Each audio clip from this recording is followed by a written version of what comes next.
Plaza Podcast. Historias que cuentan.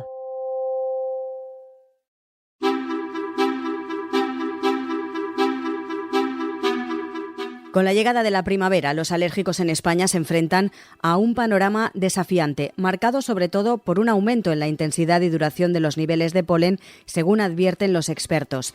El invierno ya no es lo que era y enero y febrero se han coronado como los meses más cálidos desde que hay registros. Y eso pasa factura a nuestra salud respiratoria. Se estima que un cuarto de la población española, entre 10 y 12 millones de personas, padece algún tipo de alergia, principalmente respiratoria. De ellas, entre 5 y 6 millones sufren alergia a polen. Según la Organización Mundial de la Salud, se espera que el 50% de la población mundial desarrolle alguna forma de alergia en las próximas décadas. Hoy, en Plaza al Día, malos tiempos para los alérgicos.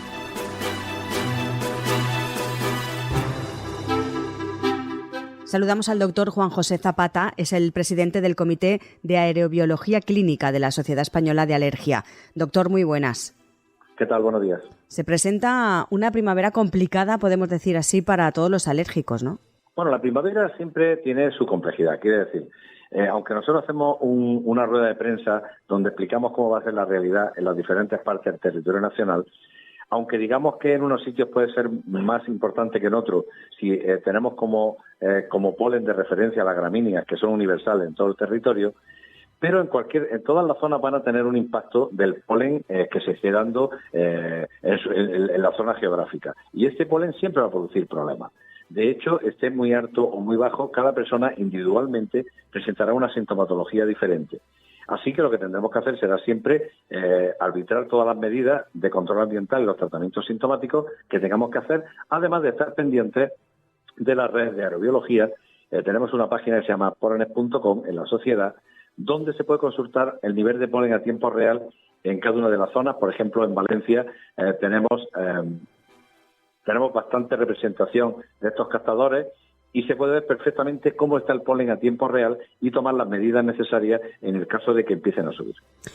También hemos leído que ha sido un enero muy cálido, eso no hace falta leerlo porque hemos dado fe, en toda España prácticamente. Encima se junta con un febrero especialmente húmedo. Podemos decir que es un caldo de cultivo perfecto para la proliferación de ese polen. Perfectamente. Además, no solamente eso, sino que estamos asistiendo en los últimos años a un aumento gradual de la temperatura y esto está haciendo que se alargue la primavera, presentando picos polénicos mucho antes, habiendo picos polénicos mucho más intensos y terminando la primavera más tarde. Por tanto, si tenemos una temperatura alta y ahora una pluviosidad que parece que pudiera ser la conveniente para una buena polinización, pues esto agravará los problemas alérgicos. ¿Por qué? Porque habrá muchas más plantas que polinicen y habrá mucho más polen en el ambiente. Por tanto, nos enfrentamos a una primavera que se parece algo más a las primaveras normales, pero con ese incremento de temperatura que de alguna manera hace que el periodo sea mucho más largo.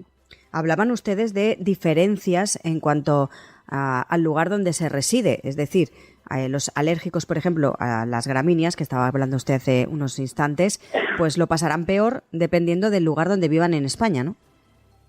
Bueno, en cierta manera también pasa hay un fenómeno que voy a pasar a explicarle. Si nosotros vamos a Extremadura y tenemos niveles de gramíneas de 12.000 granos metro cúbico versus a lo mejor de 3.000 granos metro cúbico que pueda haber en Valencia, esto hace pensar que los extremeños se van a poner mucho peor. Bueno, muchas veces el extremeño aguanta niveles más altos de polen, porque ellos tienen normalmente muchas gramíneas. Pero lógicamente, al haber muchas gramíneas, pues va a haber, probablemente hay una sintomatología que sea importante. Lo cual no quiere decir que en otros sitios donde haya menos cantidad de polen no vayan a tener también problemas. Esto siempre hay que dejarlo muy claro, porque lo que hablamos son de niveles de polen, no hablamos de intensidad de síntomas.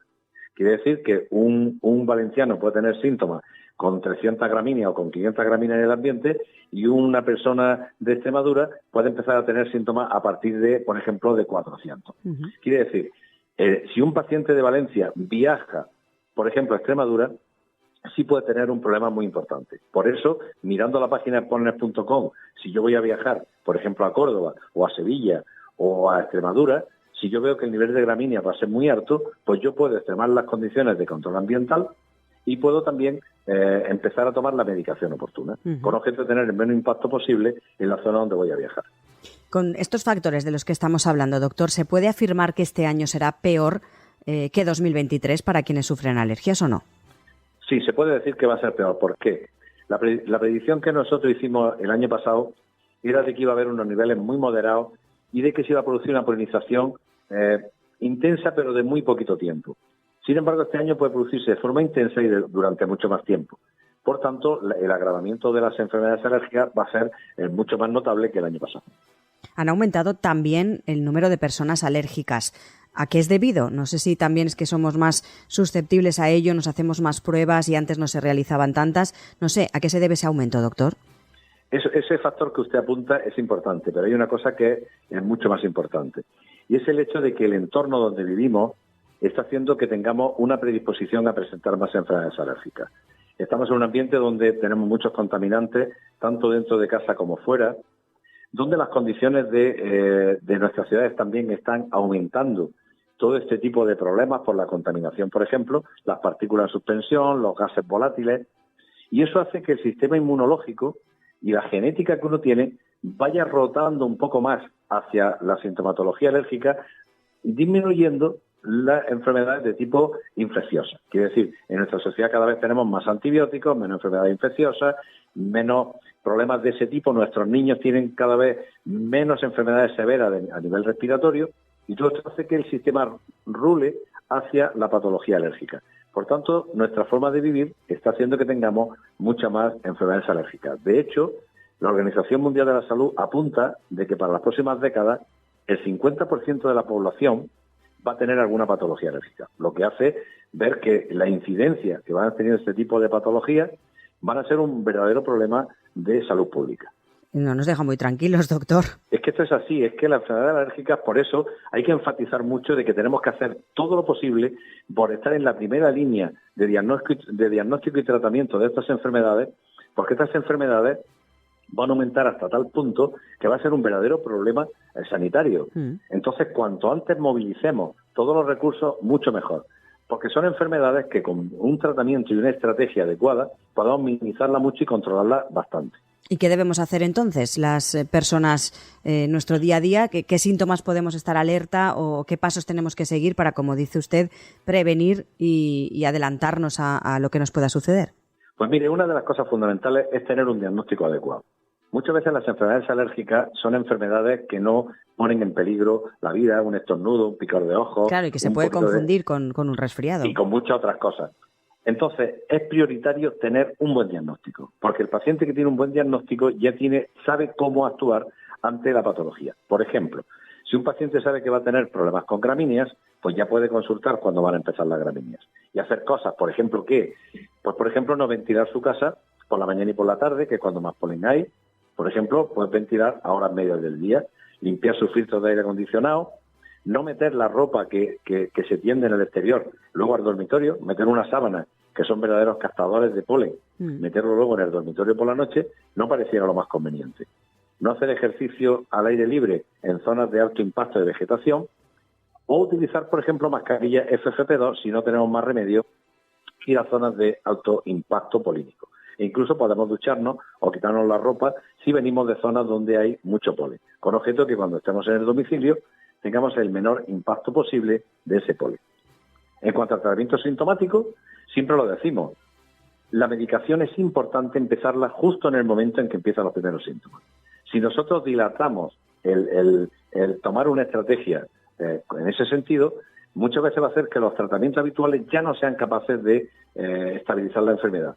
Por lo que vemos como mucha gente va a urgencias en los días de pico. Cuando se hubiera empezado con un tratamiento idóneo y bien vertebrado desde el principio, posiblemente ese paciente podría haber estado estable y no tener una rehabilitación importante. Y si me permite, en último lugar, sería la inmunoterapia, que sería poner una vacuna con el alérgeno específico para hacer que ese paciente deje de tener síntomas. No sé si hay una explicación para esto, pero ¿por qué se tiene alergia a varias cosas o a varias plantas o alimentos, etcétera? Sí, tiene una explicación perfectamente. El sistema inmunológico tiene una proteína que se llama inmunoglobulina E, y esta inmunoglobulina E, que en un principio se utiliza para otras muchas cosas, como por ejemplo para atacar a parásitos, en este momento lo que está haciendo es fijarse en proteínas a las que se une y produce una sensibilización alérgica. Para esto hay que tener un condicionamiento genético, en la mayoría de los casos, y esa persona cuando se pone en contacto con esas proteínas, por ejemplo, un epitelio de un gato o una artemisa como polen o un ácaro del polvo, puede presentar una sensibilidad. Y la sensibilidad se puede ir haciendo cada vez mucho más compleja dependiendo de las características del paciente y del ambiente donde ese paciente viva. Por tanto, no es raro que un paciente que es alérgico o que tiene una predisposición alérgica a los 3 años, si no hace nada, a los 20 años pueda tener una polialergia con una polipatología y a veces con un control mucho más complejo a la hora de abordarla. Porque, doctor, ¿a qué edad suelen aparecer las alergias? ¿De adultos también podemos tener casos y no lo sabíamos o que pueden aparecer más tarde? Si hablamos de cuándo puede presentar una alergia, la puede presentar desde el primer momento de la vida. Es decir, no es raro ver en los niños de meses que se le incorpora la leche o el huevo o alguna proteína alimentaria y te hace una reacción. Eso ya sería un inicio de una marcha atópica que luego puede continuar con síntomas nasales, con síntomas bronquiales, o sea que con dermatitis atópica. Es decir, que se puede tener síntomas desde los primeros estadios de la vida, pero también nos estamos encontrando cada vez más pacientes por encima de los 65 años, que era inusual verlo en otro momento y que están empezando a tener patología. Yo concretamente tengo un paciente de 85 años que presentó alergia por ácaros y que el tratamiento ha sido súper eficaz. Por tanto, toda la población puede ser susceptible de presentar una patología alérgica. Por último, doctor, ¿qué consejos daría a las personas en general, a la ciudadanía, de cara a esta primavera que ya nos ha dicho que se espera bastante intensa en cuanto a polen y sobre todo a las personas que ya padecen las alergias? Pues fundamentalmente lo que le decía al principio, un diagnóstico temprano y acertado es la primera herramienta para luchar contra esta enfermedad. Hacer los controles de control ambiental y tener un protocolo de tratamiento bien armonizado. Quiere decir, no vale tomar cualquier cosa a la ligera, comprar en la farmacia y hacer un tratamiento mercenario. Quiere decir, necesitamos estrategias bien diseñadas en nuestro sistema de salud para atajar estas enfermedades con la importancia que tienen. Pues doctor Zapata, muchísimas gracias por acompañarnos y sobre todo por darnos esos consejos, porque más de uno que estará escuchando padecerá alergia y más estos días, ya que ya estamos en primavera y han empezado a aparecer los primeros síntomas. Muchas gracias a ustedes y espero que todo esto que hemos hablado haya podido ser útil para toda la población de alérgicos que nos está escuchando.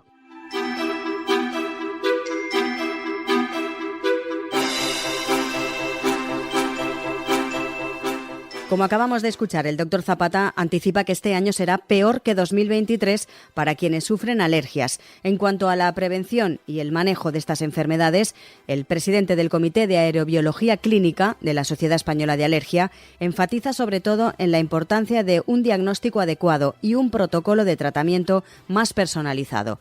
Recuerden que pueden escuchar Plaza al Día en plazapodcast.es. Además, nos pueden seguir a través de nuestras redes sociales, en Instagram, X, Facebook, TikTok, YouTube y LinkedIn. También pueden encontrar Plaza al Día en todas las cabeceras de Ediciones Plaza y en las principales plataformas de podcast a las que pueden suscribirse y enviarnos sus comentarios. También les recordamos que tienen a su disposición plazaldía.es. Allí encontrará todos nuestros contenidos a los que fácilmente se puede suscribir.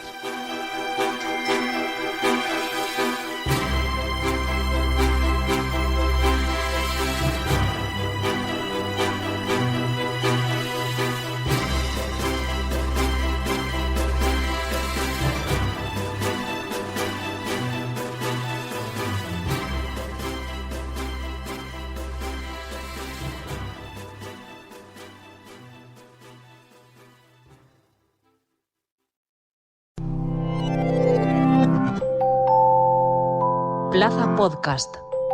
Historias que cuentan.